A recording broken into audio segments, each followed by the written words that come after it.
My dear students, welcome back to my channel. तो आप सभी लोग कैसे हैं? तो हम लोग ने लास्ट वीडियो में देखा था कि माध्यमिक 2017 में क्या क्या एमसीक्यू आया था और उसका आंसर क्या क्या था। आज हम जानेंगे माध्यमिक 2017 का ग्रुप बी में कौन सा क्वेश्चन आया था 2017 में और उसका आंसर्स क्या रहेंगे। आज हम लोग वो सॉल्व करेंगे, ठीक है। तो जैसे कि मैंने आप लोगों को पिछले वीडियो में बताया था कि ग्रुप ए में मल्टीपल चॉइस क्वेश्चन रहेगा आपका, और वो रहेंगे ईच क्वेश्चन 1 मार्क्स का, और नंबर ऑफ क्वेश्चन था 15। तो आज हम लोग देखेंगे ग्रुप बी में क्या क्या क्वेश्चन रहेंगे और उसका आंसर क्या रहेगा। ओके, सो ग्रुप बी का आप लोग देख सकते हैं स्क्रीन पे। यहाँ पर क्वेश्चन नंबर 2 रहेंगे और answer any 21 questions out of 26 questions given below as instructed. Okay, so आपका टोटल ग्रुप बी में और क्वेश्चन नंबर 2 में, ग्रुप बी का क्वेश्चन नंबर 2 में आपका कितना रहेगा, टोटल 26 क्वेश्चन रहेंगे और उसमें आपको लिखना होगा 21 क्वेश्चन का आंसर, ठीक है। तो ये भी ईच क्वेश्चन का कितना मार्क्स रहेंगे, 1 मार्क्स, ठीक है। तो आप लोगों का क्वेश्चन मतलब यहाँ पर डिफरेंट टाइप्स ऑफ क्वेश्चन रहेंगे। जैसे कि आप लोग देख सकते हैं कि हमारा सबसे पहले 2 का है fill in the blanks with the proper words in the following sentence any 5। Okay, यहाँ पर आप लोगों को 6 क्वेश्चन दिया जाएगा और आप लोगों को ब्लैंक पे फिल करना होगा और एक फिल करने का आपको कितना मार्क्स मिलेगा, 1 मार्क्स। ओके, तो आप लोग देख सकते हैं स्क्रीन पे 2.1। अभी हम लोग नंबर 2 पहुँच चुके हैं, तो इसलिए इसका सब नंबर रहेगा 2.1। ओके, सो 2.1 का क्वेश्चन है the process of necessary adjustment of focal length of the lens in human I is called. जैसे कि आप लोग जानते हैं ह्यूमन आई में आप लोगों को इमेज फॉर्मेशन के टाइम में आप लोगों को नेसेसरी एडजस्टमेंट की ज़रूरत होती है। जैसे कि अभी आप रोड पे चल रहे हैं, तो रोड पे चलने के टाइम में आपको गाड़ी भी देखना होगा, रोड भी देखना होगा और आपको ट्रैफिक लाइट्स भी देखना होगा ना। तो उस टाइम पे क्या रहेगा कि आपका जो इमेज फॉर्मेशन होगा वो बहुत जल्दी जल्दी सभी का इमेज फॉर्मेशन रहेगा। तो उस टाइम में आपका जो आँखों में इमेज फॉर्मेशन होगा, उस टाइम पे लेंस का फोकल लेंथ का एडजस्टमेंट होना ज़रूरी रहता है। तो उस टाइम पे उस प्रोसेस को हम क्या कहते हैं, इसके बारे में लिखने के लिए बोला है। तो उस प्रोसेस को हम बोलते हैं एकोमोडेशन। ओके, सो आपका आंसर रहेगा accommodation. Okay, so question number 2.2 में है आपका, जैसे कि आप देख रहे हैं 2.2 में adenine is a dash type of nitrogenous base. तो आप लोगों को एडेनाइन कौन सा टाइप का नाइट्रोजनस बेस है उसके बारे में लिखना है, ठीक है। तो पाइरिमिडिन और प्यूरिन रहता है दो नाइट्रोजनस बेस। तो उसमें आपका एडेनाइन रहता है कौन सा वाला, प्यूरिन वाला nitrogen base. Okay, so next 2.3 में रहेगा आपका question dash is a disease created by sex link gene. Okay, so आपका जेनेटिक डिजीजेस का चैप्टर में आप देख सकते हैं उस वहाँ पर कलर ब्लाइंडनेस, थैलासेमिया, हेमोफिलिया वगैरह वगैरह आपको डिजीज़ के बारे में वहाँ पर मिलेगा। तो उस डिजीज़ के अंदर में कौन सा सेक्स लिंक जीन, उसका मतलब एक्स क्रोमोजोम, सेक्स क्रोमोजोम जो रहता है वो एक्स हो सकता है या फिर वाई हो सकता है, उस क्रोमोजोम में रहने वाला डिजीज़ कौन सा है, उससे कैरी होने वाला डिजीज़ कौन सा है, haemophilia. Okay, so next is 2.4 the ancestor earliest ancestor in the evolution of horses. तो हम लोग इवोल्यूशन के चैप्टर में देखेंगे तो हॉर्स भी एक, अभी जो हम लोग हॉर्स का साइज, हाइट, शेप जो वगैरह देखते हैं वो आपको क्या मिलेगा, आपका अभी इवॉल्व वाला फॉर्म है वो उसका, हॉर्स का, ठीक है। तो सबसे पहले हॉर्स सिर्फ एक डॉग की तरह छोटा हाइट वाला, छोटा पूंछ वाला वैसा दिखता था। तो आप लोग इवोल्यूशन चैप्टर में आप जाके देख सकते हैं। तो उसको उस टाइम का सबसे अर्लीस्ट एंसेस्टर कौन सा है, Eohippus. Okay, Eohippus. तो अभी आप लोग कमेंट में बताइए, अभी फ़िलहाल का जो लेटेस्ट जो हॉर्स है, मॉडर्न हॉर्स, उसको क्या बोलते हैं, आप लोग मुझे कमेंट सेक्शन में बता सकते हैं, ठीक है। तो यहाँ पर थोड़ा नंबरिंग मिस्टेक हो गया है। 2.5 में क्या है, an inflammable greenhouse gas produce from the paddy field is. Okay, so paddy field में एक इनफ्लेमेबल वाला gas, greenhouse gas produce होता है वहाँ से, ठीक है। तो उस गैस को क्या बोलते हैं, उसको बोलते हैं मीथेन गैस। ओके, और नेक्स्ट 2.6 में dash is a biosphere reserve located in West Bengal. So biosphere reserve, sanctuary, ये सब वगैरह वगैरह जो गवर्नमेंट ने एक प्रोटेक्टेड एरिया बनाया है, उसमें एक प्रोटेक्टेड एरिया क्या है, बायोस्फीयर रिजर्व। तो उसमें से कौन सा वाला वेस्ट बंगाल में लोकेटेड है। तो बायोस्फीयर रिजर्व कौन सा है? सुंदरबन, ठीक है, वहाँ पर मैनग्रोव्स प्लांट भी मिलता है। तो मैनग्रोव प्लांट में एक प्लांट है सुंदरी ट्री, तो उसी सुंदरी ट्री के बेसिस में वहाँ का नाम भी सुंदरबन रखा गया है। तो सुंदरबन क्या है? एक बायोस्फीयर रिजर्व है, ठीक है। सो यहाँ तक था हमारा फिल इन द ब्लैंक्स। तो अभी हम लोग का नेक्स्ट पार्ट है 2 का ही next part, decide whether the following statement are true और फॉल्स एनी 5। इसमें भी आपको 6 क्वेश्चंस मिलेगा और आपको कितना आंसर करना है? एनी 5, और उसका भी रहेगा मार्क्स 1, ठीक है। तो 2.7 अभी यहाँ आप लोग देख सकते हैं। 2.6 में हम लोगों ने देखा, यहाँ तक फिल इन द ब्लैंक्स का क्वेश्चन देखा। तो अभी 2.6 में हम लोग देख रहे हैं ट्रू और फॉल्स का क्वेश्चन, ठीक है। सो आप लोगों को जो भी आप लोग एग्जाम्स फेस कर रहे हैं, अपकमिंग एग्जाम्स, तो आप लोगों को ये ध्यान में रखना होगा कि नंबरिंग आपको करेक्ट डालना है, ठीक है। आप इसको अपने हिसाब से नंबरिंग नहीं कर सकते। यहाँ पर 2.7 दिया है तो आपको 2.7 ही लिखना है, ठीक है। तो 2.7 का क्वेश्चन है, gibberellin hormone prevents immature shedding of leaf of plants. तो आप लोगों को पता ही है कि हार्मोन, प्लांट में हार्मोन कितना टाइप का है? Three kinds of hormone, auxin, gibberellin और साइटोकाइनिन।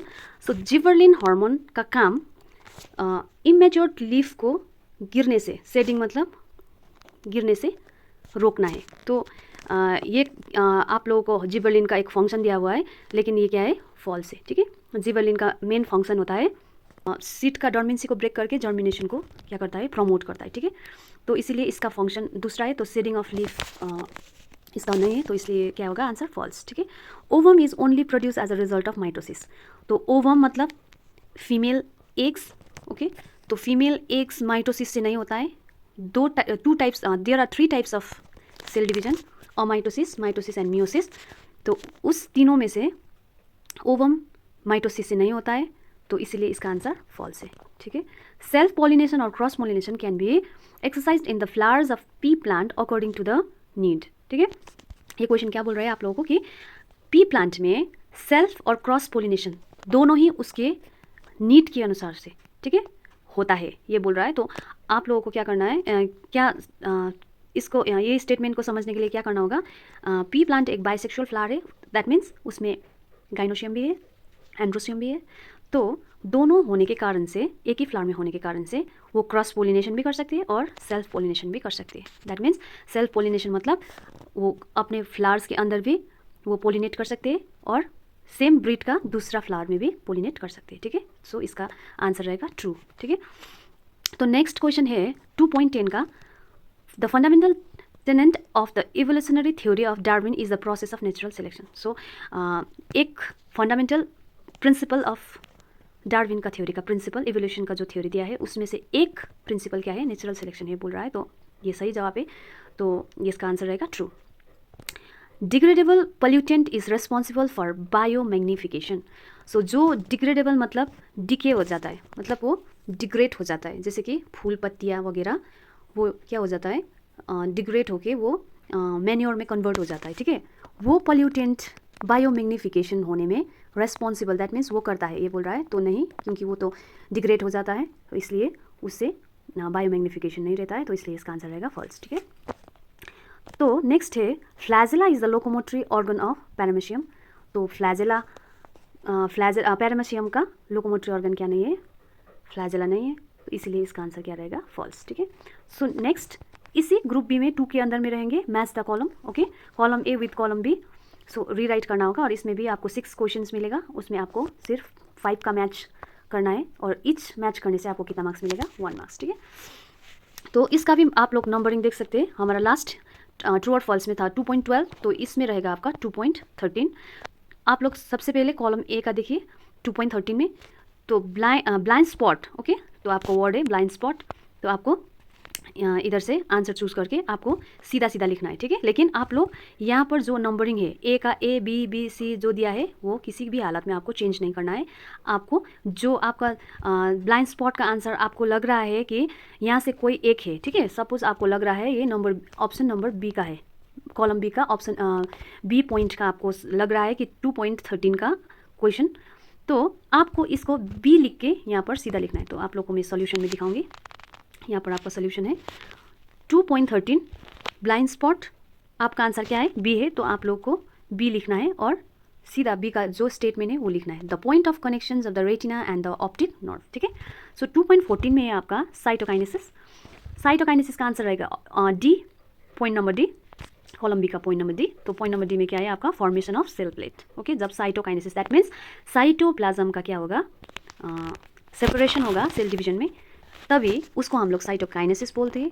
तभी साइटोकाइनेसिस कैसे होगा, फॉर्मेशन ऑफ सेल प्लेट से भी होता है, ठीक है। अभी यहाँ पर देख सकते हैं 2.15 में आपका क्वेश्चन है 44A + XY, ओके। 44A का मतलब है 44 ऑटोजोमल क्रोमोजोम, ठीक है। क्रोमोजोम दो टाइप का होता है, एक ऑटोजोमल और एक सेक्स क्रोमोजोम। ऑटोजोमल 44 और सेक्स क्रोमोजोम क्या, X और Y, ठीक है। तो ये क्या है, chromosomal arrangement of human male, ठीक है। आप लोग मेल क्रोमोजोम और फीमेल क्रोमोजोम कैसे आइडेंटिफाई करेंगे, मेल में रहेगा 44A + XY और फीमेल में रहेगा 44A + XX, ठीक है। तो ये आपको कभी भी Y दिखाई जाए तो आप लोग क्या समझेगा कि ये मेल का आपका क्रोमोजोम है, ठीक है। तो नेक्स्ट 2.16 में है wings of bat and bird, ठीक है। सो ये दोनों क्या है, 16 का है C, point number C, homologous organ. ये दोनों wings of bat and bird क्या है, होमोलोगस ऑर्गन, ठीक है। सो 2.17 में क्या है, आर्सेनिक। आर्सेनिक क्या है, एक पोल्यूशंस ऑफ ग्राउंड वाटर, ये responsible for pollution of ground water. So इसीलिए 2.17 का ए, पॉइंट नंबर ए आपका आंसर रहेगा। ट्रांसफर टू द स्टिग्मा, क्या ट्रांसफर होगा, स्टिग्मा स्टैमिन से स्टैमिन का एंथर से स्टिग्मा तक ट्रांसफर होगा क्या, पोलन ग्रेन्स। तो इसीलिए आपका आंसर रहेगा पोलन ग्रेन्स, ठीक है।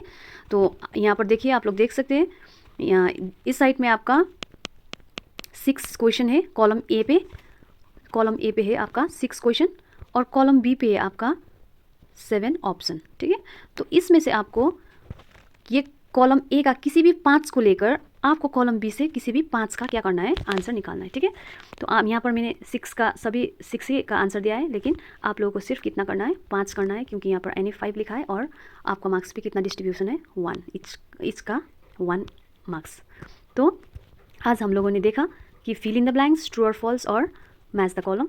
तो अभी नेक्स्ट वीडियो में हम लोग करेंगे answer in a single word और इन सिंगल सेंटेंस, any 6, और उसके बाद में हम लोग देखेंगे ग्रुप सी का क्वेश्चंस क्या क्या आया था और क्या क्या आंसर रहेगा, ठीक है। तब तक के लिए आप लोग मेरे चैनल को देखते रहिएगा, और किसी भी कोई भी क्वेश्चंस वगैरह रहेंगे या फिर आप लोगों को कोई हेल्प की ज़रूरत हो तो आप लोग मुझे कमेंट बॉक्स में बता सकते हैं, ठीक है। तब तक के लिए बाय बाय।